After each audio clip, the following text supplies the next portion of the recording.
یہ سورہ غاشیہ سورہ نمبر 88 کی فضیلت آ گئی کہ یہ بھی نبی اکرم صلی اللہ علیہ وسلم جمعہ اور عیدین کے نماز میں اس کو تلاوت کرتے تھے۔ اسی طرح جو ہے سورہ نمبر 109 سورہ جو ہے الکافرون، اس کی فضائل بھی دیکھتے ہیں۔ ایک مرتبہ سورہ الکافرون پڑھنے کا ثواب 1/4 قرآن پڑھنے کے برابر ہے، جیسا سورہ اخلاص کو ایک مرتبہ پڑھنے کا ثواب 1/3 قرآن پڑھنے کے برابر ہے، سورہ کافرون کے پڑھنے کا ثواب 1/4 مطلب پاؤ قرآن پڑھنے کے برابر۔ کیوں؟ اس لیے کہ سورہ کافرون میں کفر کا رد ہے نا، مطلب ہم جن چیزوں کی عبادت اللہ کے علاوہ دنیا میں ہوتی ہے سب کا انکار کرتے ہیں اور کہتے ہیں قل یا اہل الکتاب لا اعبد، میں اس چیز کی عبادت نہیں کرتا ہوں جس بات سمجھ۔ تو ہم کیا کر رہے ہیں؟ ڈینائل کر رہے ہیں، انکار کر رہے ہیں ان تمام چیزوں کی جن کی عبادت اللہ کے ساتھ یا اللہ کے علاوہ ہوتی ہے۔ تو سورۃ الکافرون کی فضیلت ہے۔ حدیث کے الفاظ عبداللہ ابن عباس رضی اللہ عنہ اور حدیث کے راوی جامع ترمذی کی روایت میں فرمایا کہا کہ سورہ اخلاص 1/3 قرآن کے برابر 1/3 آف دا قرآن کے برابر ہے، اور سورہ کافرون 1/4 1/4 قرآن کے برابر ہے یاد۔ تو یہاں اس کی فضیلت آتی ہے۔ اسی طرح جو ایک فضیلت اس کی جو آتی ہے وہ یہ ہے کہ روایت کے اندر یہ الفاظ ہیں کہ نبی اکرم صلی اللہ علیہ وسلم کی خدمت میں جو ہے فروہ بن نوفل رضی اللہ عنہ حاضر ہوئے اور کہا اللہ کے رسول صلی اللہ علیہ وسلم مجھے کوئی ایسی چیز بتائیے جو میں سوتے وقت پڑھوں، سوتے وقت جو چیز میں پڑھوں۔ تو نبی اکرم صلی اللہ علیہ وسلم نے فرمایا قل یا الکافرون پڑھو، یہ شرک سے بری کر دیتی۔ کیا کرو؟ تم قل یا الکافرون پڑھو سونے سے پہلے، یہ تم کو شرک سے بری کر، کیونکہ آپ جو چیزیں ہیں جن کی عبادت اللہ کے ساتھ یا اللہ کے علاوہ ہوتی ہے ان کا انکار کرتے ہیں۔ تو گویا ایک آدمی سورہ کافرون پڑھ کے جب سوتا ہے شرک سے برات کر کے، نفرت کا اظہار کر کے کہ میں بری ہوں جن چیزوں کی عبادت تم اللہ کے علاوہ، جن چیزوں کو تم ایسوسیٹ کرتے ہو اللہ کے ساتھ، میں ان سے بری ہو کر سکتے۔ ایک صحابی کو آپ نے فرمایا رات میں سوتے وقت کیا پڑھنا چاہتے ہو؟ سورۃ الکافرون پڑھ کر تم سو۔ اسی طرح طبرانی کی روایت میں آتا ہے کہ علی رضی اللہ عنہ فرماتے ہیں کہ دوران نماز نبی اکرم صلی اللہ علیہ وسلم کو ایک بچھو نے کاٹ لیا، آپ نماز پڑھ رہے ہیں، اور طبرانی کی روایت میں آپ کو ایک بچھو نے کاٹ لیا۔ جب آپ صلی اللہ علیہ وسلم نماز سے فارغ ہو تو بچھو کو آپ نے مارا اور کہا اللہ کی لعنت ہو بچھوؤں پر، یہ نبی اور غیر نبی کس کو بھی نہیں، اللہ کی لعنت ہو بچھو پر، یہ ایک ایسا جانور ہے یہ نبی اور غیر نبی کسی کو نہیں چھوڑتا، سب کو ڈس لیتا ہے، اس میں تمیز ہی نہیں۔ پھر آپ صلی اللہ علیہ وسلم نے پانی اور نمک مانگا اور دونوں کو ملا کر، پانی اور نمک کو ملا کر اس پہ ملا، زخم پر اس کو ملا، اور ساتھ سورہ کافرون اور معوذتین پڑھ کر دم کیا۔ سورہ کافرون سورہ نمبر 109 اور معوذتین سورہ نمبر 113 اور 114 پڑھ کر دم زخم پہ دم کیا، پڑھ کے پھونکا۔ نمک اور پانی، نمک اور پانی خصوصیت رکھتا ہے کہ زہر کے اثر کو کم کرے، زخم کو بھرے جو چھوئے کاٹنے، اور پڑھنے سے یاد رکھیے جب سورہ کافرون اور سورہ فلق اور سورہ ناس پڑھ کے آپ نے دم کیا تو اثر کم۔ ایک روایت میں آتا ہے کہ آپ نے سورہ اخلاص، سورہ فلق اور سورہ ناس پڑھے، ٹھیک ہے۔ تو اس میں ہم یہ کہہ سکتے چونکہ دونوں روایتیں صحیح ہیں تو ہو سکتا ہے ایک واقعے پہ آپ نے یہ پڑھا ہو یا ایک واقعے پہ آپ نے یہ پڑھا ہو، اللہ عالم جو بھی، چونکہ ایک روایت میں اخلاص اور معوذتین اور ایک میں کافرون اور معوذتین کے الفاظ بہرحال آتے ہیں، ٹھیک ہے۔ اسی طرح جو ہے جامع ترمذی کی روایت ہے بیت اللہ شریف کا طواف کرنے کے بعد 2 رکعت نماز سے پہلے نبی اکرم صلی اللہ علیہ وسلم پہلی رکعت میں سورہ کافرون اور دوسری میں سورہ اخلاص پڑھتے ہیں۔ طواف کر لیا آپ نے، پھر آپ مقام ابراہیم کے پاس جاتے ہیں جو 2 رکعت پڑھتے ہیں، تو نبی اکرم صلی اللہ علیہ وسلم کا طریقہ رہا سنت، ضروری نہیں کسی کو نہ یاد ہو تو کوئی مسئلہ نہیں، پہلی رکعت میں سورہ کافرون اور دوسری رکعت میں سورہ اخلاص آپ پڑھا کرتے تھے، ٹھیک ہے۔ اس سے بھی پتہ چلتا ہے اس کے میں نسائی کی روایت ہے 3 وتر کی نماز میں نبی اکرم صلی اللہ علیہ وسلم پہلی رکعت میں سورہ اعلیٰ 87 سورہ نمبر، دوسری رکعت سورہ کافرون 109 109 اور تیسری رکعت سورہ اخلاص 112 نمبر کا سورہ پڑھا کرتے تھے وتر میں، 3 رکعت وتر جب آپ نماز پڑھتے۔ آئیے آگے بڑھتے ہیں، سورہ نمبر 112 سورہ اخلاص کی فضائل۔ سورہ نمبر 112 سورہ اخلاص ہے، اور میں سمجھتا ہوں اسے کتنے فضائل ہے کوئی انتہا نہیں، اس لیے کہ اس سورت کا نام بتاتا ہے اخلاص۔ اخلاص کا معنی ہوتا ہے پیور، خالص، بغیر ملاوٹ کا۔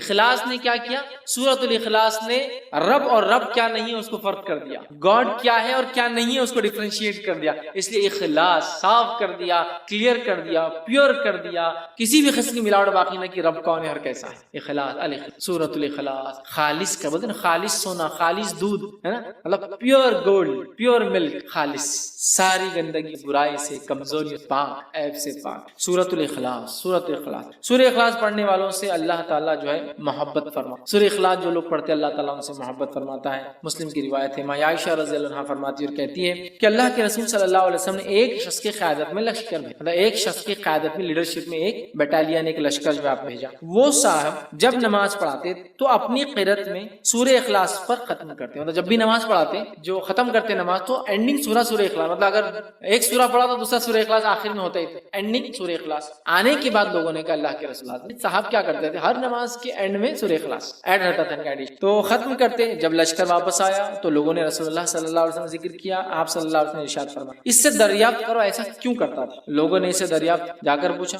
तुम ऐसा क्यों करते थे, तो इसने जवाब दिया ये सूरा रहमान की सिफत बयान करता, ये सूरा रहमान के रब के औसाफ कैरेक्टरिस्टिक्स बयान करता। कुल हुवल्लाहु अहद, कह दो वो अल्लाह बेनी लम यलिद, ठीक है, लम यलिद वलम यूलद, वो किसी से पैदा नहीं हुआ और उसके कोई माँ बाप नहीं, मतलब ना उसने किसी को पैदा किया ना वो किसी से पैदा हुआ, ना वो उसके कोई माँ बाप है ना उसको बीवी है ना उसके कोई बच्चे हैं, वलम यकुल लहू कुफुवन अहद, और उस जैसा दूसरा कोई नहीं। रब रहमान की सिफत ये सूरत बयान करती है। तो उस शख्स ने कहा मुझे चूंकि इसमें रहमान की सिफतें बयान होती है इसलिए मैं इसको पढ़ता हूँ, लिहाजा मैं इसे पढ़ता हूँ और इसको पसंद भी करता हूँ चूंकि अल्लाह की सिफतें हैं। ये सुनकर रसूलुल्लाह सल्लल्लाहु अलैहि वसल्लम फरमाया इसे जाकर बता दो कि अल्लाह ताला भी इससे मोहब्बत, क्योंकि वो रहमान की सिफतों की वजह से सूरह इखलास पढ़ता है, अल्लाह ताला भी जो है मोहब्बत करता है, ठीक है। इसी तरह जो है एक मर्तबा सूरह इखलास पढ़ने का सवाब 1/3 कुरान के पढ़ने बराबर, 1/3 कुरान पढ़ने के बराबर है। सही मुस्लिम बात, 1/3 याद रखिए, कितनी अहम बात, इसलिए कि इसमें तौहीद है, तौहीद बड़ी अहम बात है। हम मुसलमानों को जरूरत है इस तौहीद को समझे,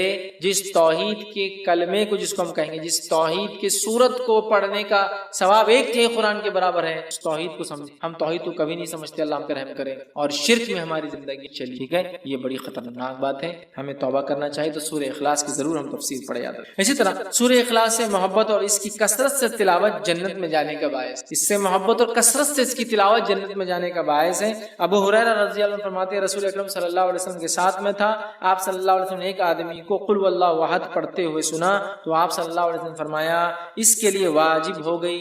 मैंने अर्ज किया क्या वाजिब हो गई, तो आप सल्लल्लाहु अलैहि वसल्लम ने इरशाद फरमाया जन्नत। सूरह इखलास पढ़ा, आपने फरमाया इसके लिए वाजिब हो गई। मैंने पूछा क्या वाजिब हो गई इसके लिए, तो कहा जन्नत। अब क्या लगा, सिर्फ कुल वल्लाहु अहद अल्लाहुस समद लम यलिद वलम यूलद वलम यकुल लहू कुफुवन अहद, जन्नत मेरे वाजिब हो गई। ये कलमे के मुताबिक मेरी पूरी जिंदगी गुजरे मुझ पर जन्नत, ये कलमे के मुताबिक मेरी पूरी जिंदगी गुजरे और मेरी मौत इखलास तौहीद पर ही आए, ये मेरे लिए वाजिब, अब जन्नत। तो आप समझ रहे कितनी अहम बात है, सूरह इखलास मामूली नहीं याद। इसी तरह जो 10 मरतबा सूरह इखलास पढ़ने वाले के लिए जन्नत में एक घर तामीर कर दिया जाता। अब आप देखिए गौर से, ये पहली सूरत आई जिसमें क्वांटिटी आई, कितनी बार पढ़ना, बाकी किसी में क्वांटिटी नहीं थी अब तक। तो आप बोलेंगे आप तादाद मत तय कीजिए, अब सूरत कितना पढ़ना है पढ़ते जाइए, यहाँ क्वांटिटी अगर इस नियत से 10 बार पढ़ी जाए कि इससे जो है जन्नत में घर चाहिए, तो फिर इसी क्वांटिटी फिक्स है, 10 बार एक साथ। आई हदीस के अल्फाज मुस्नद अहमद की रिवायत है, मुआज़ बिन अनस रज़ी अल्लाह अन्हु फरमाते और कहते हैं रसूलुल्लाह सल्लल्लाहु अलैहि वसल्लम फरमाया जिसने कुल वल्लाहु अहद आखिर तक 10 बार पढ़ी